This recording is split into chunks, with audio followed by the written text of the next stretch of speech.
తెలంగాణ రాష్ట్ర ప్రధాత బంగారు తెలంగాణ నిర్మాత జనహృదయ నేత తెలంగాణ జాతిపిత గౌరవనీయ శ్రీ కల్వకుంట్ల చంద్రశేఖరరావు గారి 71వ పుట్టినరోజు సందర్భంగా TRS party working president Shri Kalvakuntla Taraka Rama Rao KTR గారి ఆదేశాల మేరకు నాగోల్ బండ్లగూడ ఆర్కే నగర్లోని ఎస్ఎస్ ఓల్డ్ ఏజ్ హోమ్ నందు సికింద్రాబాద్ బీఆర్ఎస్ పార్టీ ఎంపీ అభ్యర్థి former library chairman Shri Gaddam Srinivas Yadav మరియు బీఆర్ఎస్ పార్టీ సీనియర్ యువజన నాయకులు ఫైసల్ ఖాన్ గారి ఆధ్వర్యంలో హోంలోని 50 మంది వృద్ధులకు ఆహారం మరియు పండ్లు పంపిణీ చేయడం జరిగింది। ఈ సందర్భంగా వృద్ధులు మాట్లాడుతూ కేసీఆర్ గారి పరిపాలన బాగుందని, ఆయన నిండు నూరేళ్లు సుఖ సంతోషాలతో జీవించాలని, రాబోయే కాలంలో ఆయనే ముఖ్యమంత్రిగా మళ్లీ చూడాలనుకుంటున్నామని వృద్ధులు వారి మాటల్లో తెలియజేశారు।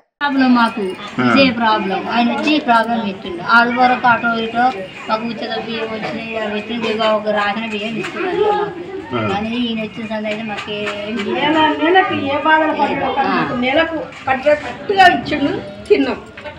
ఇప్పుడు ఈ నెల ఆ నెల ఆ నెల ఈ నెల ఈ మననేనా నెల అయిందా, ఎన్ని అప్పులు చేసిపోయాడు కేసీఆర్ నువ్వు రేవంత్ రెడ్డి మాట ఓమన్నా మేము గిట్నే నోరు పట్టక అంచే ఇటువంటి మీరు పెద్ద సార్లు వచ్చినప్పుడు మేము అంటాంగా ఏం సార్ ఇట్లా అట్లా మమ్మల్ని అప్పు చేసిపోతే తీరుతాడమ్మా, నీ సంసారం ఎంత మందికల్లా తీసుకున్నామమ్మ, ఆయన ఎన్ని అప్పు చేసిపోయి తీసుకుంటూ వస్తున్నామ్మా అని అంటూ అంతే సార్।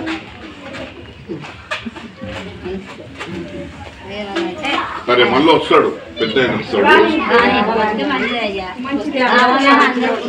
బతుకమ్మ చీరలు ఇచ్చిండు, ఆయన రోజులు ఇచ్చిండు, ఆయన రోజులు ఇచ్చిండు, పండుగ ఇచ్చిండు, దీపావళికి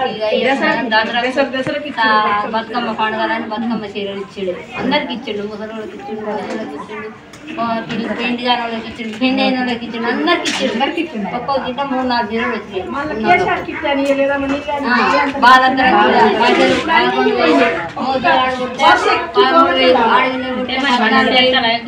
ఇచ్చిండు, మళ్ళీ అన్నాక కూడా బట్టలు ఇచ్చిండు, సూట్ కేసు మొత్తం నింపే ఇచ్చిండు హాస్పిటల్ అయితే। నువ్వు తిన్నాక ఏం లేదని అబద్ధం అవద్దయ్యా, అంతవరకు రాగా ఇప్పుడు సంవత్సరం కావద్దు, ఇంత 5 పైసలు తెలియదు।